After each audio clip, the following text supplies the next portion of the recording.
সবাই বলছে নির্বাচন হয়েছে, ভিসার আপডেট কি? এই আপডেটটাই দিচ্ছি।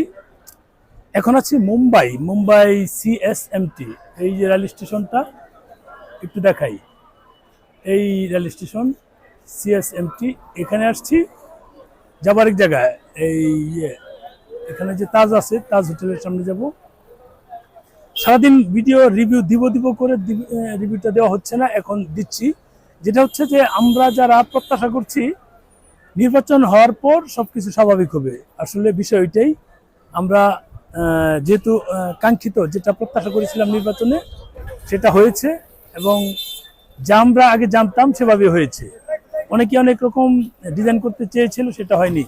বাংলাদেশের মানুষ অন্তত এটা বুঝতে পেরেছে যে কাকে কোথায় কিভাবে বসাতে হবে, সেটা যেহেতু বুঝতে পেরেছে, সেক্ষেত্রে নর্মালি এখানে মানে যে দল ক্ষমতা আসার কথা সেটাই এসেছে, এটাই স্বাভাবিক। মানে এটা নিয়ে আসলে কথা বলতে চাচ্ছি না। এখন মূল কথা বলা হচ্ছে যে আমাদের এখানে কি আসলেই এই টুরিস্ট ভিসা চালু হবে কিনা, ভারতের টুরিস্ট ভিসা। আমরা ভারতে আছি, অনেকে বলছে, অনেক কমেন্টস দেখবেন, নেগেটিভও কমেন্টস আছে। নেগেটিভ একটা নির্দিষ্ট দলের কিছু মানুষের গেট আপ দেখবেন, চেহারাটা দেখবেন, গেট আপগুলো দেখবেন, ওদের ফেসটা দেখবেন, দাড়িগুলো দেখবেন, তাহলে বুঝবেন কোন দলের। মানে এটা হচ্ছে ওদের তো আমার জানা মতে প্রায় 50,000 অনলাইন প্রশিক্ষিত অ্যাক্টিভিটিস আছে, যেটা আগে কম ছিল। এটা আর বাড়ছে কিনা আপডেট আর নেওয়া হয়নি। আমাদের কাজে হচ্ছে এমন ধরনের কাজ। বাচ্চা বাচ্চা বলা হন 18, 19, 20, 22, 25 এর মধ্যে দেখবেন যে এই নেগেটিভ কমেন্টসগুলো ওদেরকে, সে কারণ ওদের হিতাহিত কোনো জ্ঞান থাকে না। ওরা যা খুশি তাই বিভিন্ন জায়গায় বলতে পারে বা বলে। ওদের যখন নির্দিষ্ট মানে বুঝার ক্ষমতা হয়, বুদ্ধি হয়, তখন সেটা আস্তে আস্তে কমে যায়। দেখবেন যাদের বয়স একটু বেশি তারা এই ধরনের মন্তব্য করে না। আচ্ছা, যাই হোক, এখন ট্যুরিস্ট ভিসা আমরা মাসখানেক আগে, মাস দেড়েক আগে বলেছিলাম যে ট্যুরিস্ট ভিসা প্রত্যাশা করেছিলাম। ট্যুরিস্ট ভিসার কি অবস্থা? যখন তারেক জিয়া দেশে এসেছিল তার একদিন না 2 দিন পর আমি এটা দিয়েছিলাম। এটা প্রায় 1.5 মাস আগে। তখন অনেকেই মানে বিভিন্ন মন্তব্য করেছিল, কথা বলেছিল যে নির্বাচনের মানে নির্বাচন হবে কিনা। আপনাদের কথা ঠিক, নির্বাচন হবে কিনা, নির্বাচন না হওয়ার জন্য কয়েকটা দল, ছোট ছোট কয়েকটা দল অনেক চেষ্টা করেছিল, কিন্তু আল্লাহর রহমতে সেটা হয়নি। তাদের যে চিন্তা ভাবনা, তাদের যে পরিকল্পনা, সেটা বাস্তবায়ন হয়নি। এরপরে যদি নির্বাচন হয়, তারা ক্ষমতায় যেতে চাচ্ছিল, ক্ষমতায় গেলে তারা তাদের মতো কাজ করতো, এটা স্বাভাবিক। সর্বশেষ গতকালকে নির্বাচনের ফল ঘোষণার আগে আগে কিন্তু ওই একটা দল কিন্তু বলেছিল যে আমরা ভারতের সাথে সম্পর্ক বৃদ্ধি করতে চাই, সম্পর্ক রাখবো, সম্পর্ক এগিয়ে নিব এবং অনেক ভালোভাবে এগিয়ে নিব। তার মানে কেন বলেছিল বুঝবেন বিষয়টা। মানে তারা হয়তো বুঝতে পারছিল যে তাদের অবস্থা খুব একটা ভালো হবে না, কারণ আমেরিকা যেভাবে তাদেরকে সাপোর্ট দিচ্ছিল সেটা অন্যরা দিচ্ছিল না। চীনও দিচ্ছিল না, এই ভারতও দিচ্ছিল না, রাশিয়াও দিচ্ছিল না। এখন যেহেতু এই দেশগুলো দিচ্ছিল না, শুধু পাকিস্তান আর আমেরিকা নিয়ে সেটা হয়ে ওঠেনি। যেভাবেই হোক, আওয়ামী লীগকে মানে ফালানোর জন্য আমেরিকা দীর্ঘ বছর অপেক্ষার পর পড়েছে।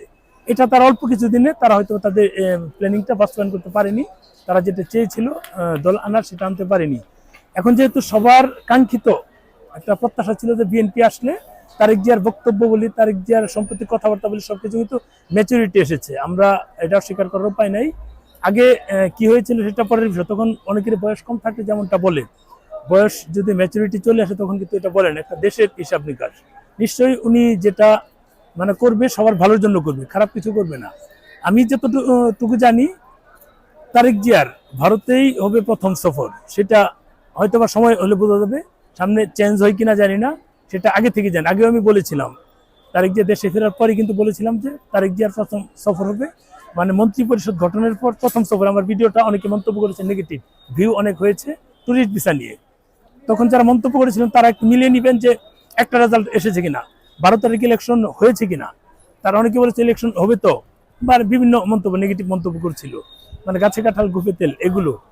এটা কিন্তু একটা কাজ হয়েছে, বাকি কাজগুলো আশা করি হবে। যদি মানে সেভাবেই যেতে থাকে, সবকিছু হয়, তাহলে মার্চের শেষের দিকে আমরা একটা রেজাল্ট পেয়ে যেতে পারি, অথবা মার্চের এপ্রিলের শুরুর দিকে। এমনও যদি হয়, যদি সবকিছু দ্রুত হয়ে যায়। আসিফ নজরুলকে দেখলাম যে মানে সে বলছে যে 16-17 তারিখের মধ্যে সবকিছু হস্তান্তর করে হ্যান্ড ওভার করবে। যদি তেমনটা হয়, তাহলে তো আশা করছি যে খুব দ্রুত মন্ত্রী পরিষদ গঠন হবে। মন্ত্রী পরিষদ গঠন হলে সেই গঠন অনুযায়ী আমি কিন্তু একটা পোস্ট দিয়েছি যে আমাদের দেশে এমন একটা পররাষ্ট্র নীতি তৈরি করবে তারেক জিয়া, যেটা আমাদের স্মরণীয় হয়ে থাকে। বিশ্বের বিভিন্ন দেশের সাথে সম্পর্ক উন্নয়নের মাধ্যমে ভিত্তির মাধ্যমে আমাদের বাংলাদেশের উন্নয়ন ত্বরান্বিত হবে, সেটা কিন্তু বলেছিলাম। এবং এখন আমরা সেটাই প্রত্যাশা করছি, যদি দ্রুত হয়ে যায়, মন্ত্রিপরিষদ দ্রুত গঠন হয়, তাহলে এমন হতে পারে যে আমাদের হয়তো বা মার্চের শুরুর দিকেও হয়ে যেতে পারে, শুরুর দিকে না হলে মাঝামাঝি হয়ে যেতে পারে, ঈদের আগেও আমাদের টুরিস্ট চালু হতে পারে। কিভাবে গণহারে দিবে কিনা, আগের মতো দিবে কিনা, অনেকের প্রশ্ন থাকতে পারে। সেটা আমি আরো 6-7 মাস আগে বলেছিলাম, যখন টুরিস্ট চালু হওয়ার কথা ছিল, নির্দিষ্ট কিছু এজেন্সিকে দিয়ে সম্ভবত এটা করানো হতে পারে। সেটা এখনো জানি না, যদি হয় তাহলে যাই হোক, যত শর্তই দেখ, যেটাই দেখ, মানে সিঙ্গাপুর, মালয়েশিয়া, সিঙ্গাপুর কিছু এজেন্সি আছে, চায়নার কিছু এজেন্সি আছে, ওদেরকে দিয়ে সাধারণত কাজ করানো, বিশেষ করে সিঙ্গাপুরের কিছু এজেন্সিকে দিয়ে তারা তাদের ফাইলগুলো জমা নেয়, সবাইকে দিয়ে নেয় না। এরকম যদি হয় আলহামদুলিল্লাহ হোক। আসলে সবকিছু মিলিয়ে যারাই কাজ পাক পাক, মূল বিষয় হচ্ছে যে ট্যুরিস্ট ভিসাটা চালু হওয়া দরকার। যদি ট্যুরিস্ট ভিসা চালু হয়, এই শর্তকে আরো শর্ত দেখে, আর আগে অনেক শর্ত ছিল যে 1 মাসের জন্য ভিসার মেয়াদ থাকবে বা 2 মাসের থাকবে, বা যাই থাক, নির্দিষ্ট হোটেল যদি অ্যাড্রেস দেয় সেখানেই সাথে কানেক্ট থাকতে হবে, বা হোটেল বুকিং কনফার্ম হয়ে যেতে হবে, এরকম অনেক কিছু কিন্তু আগে আমরা বলেছিলাম। তেমন সম্ভাবনার কথা ছিল যখন 2025-এর মাঝামাঝি সময়ে ট্যুরিস্ট ভিসা চালুর একটা সম্ভাবনা ছিল, সেটা কিন্তু আমরা জানি। সেটা পরে বন্ধ হয়ে যায়, জুন জুলাইয়ের দিকে হওয়ার সম্ভাবনা ছিল, সেটা আর হয়নি, যে কোনো কারণে হয়নি। কারণ আমাদের দেশে যে সরকার এখনো আছে, ক্ষমতা হস্তান্তর করেনি, তাদের মধ্যে উগ্রতা ছিল, তাদের মধ্যে যে মানে ভারতের উপর আক্রমণাত্মক কথাবার্তার যে একটা রেশ ছিল, এটা সব উপদেষ্টাই, কোন উপদেষ্টাই বাদ না, সিঙ্গেল উপদেষ্টা বাদ নাই, তাদের যে আক্রমণাত্মক বিষয়, সে কারণে সম্পর্ক বাড়েনি। আমাদের ক্রিকেট খেলা যদি বিএনপির ক্ষমতা নির্বাচন আগে হতো, তাহলে ক্রিকেটও আমাদের বন্ধ হতো না। যে খেলোয়াড়রা একটা একটা স্বপ্ন থাকে যে একটা বিশ্বকাপে অংশগ্রহণ করবে, সেটা কিন্তু যদি বিএনপি আগেই নির্বাচন হতো, আগে ক্ষমতায় আসতো, তাহলে কিন্তু এমনটা হতো না, খেলা হতো। যাই হোক, আমরা প্রত্যাশা করছি যে বাংলাদেশ মানে এখন যে পজিশনে আছে, হয়তোবা মার্চে খুলে যেতে পারে, হয়তোবা, যদি সবকিছু স্বাভাবিক যায়। যেহেতু স্বাভাবিক হচ্ছে, মানে নির্বাচন কাঙ্ক্ষিত, মানে প্রত্যাশা অনুযায়ী কিন্তু আমাদের নির্বাচন হয়েছে। সেই নির্বাচন যেহেতু হয়েছে, সেহেতু মন্ত্রী পরিষদ সেভাবেই গঠন হবে, সেভাবেই ভারতের সাথে একটা পররাষ্ট্র নীতির যে মানে কি বলে, আগের নীতি নিশ্চয়ই থাকবে না। এই গত 1.5 বছর যে নীতি ছিল, আওয়ামী লীগের সময় যেটা ছিল, সেটাও প্রয়োজন নাই। একটা মানে সৌহার্দ্যপূর্ণ সম্পর্ক হবে আশা করি। যদি তেমনটা হয়, তাহলে মার্চে আশা করি খুলে যাবে।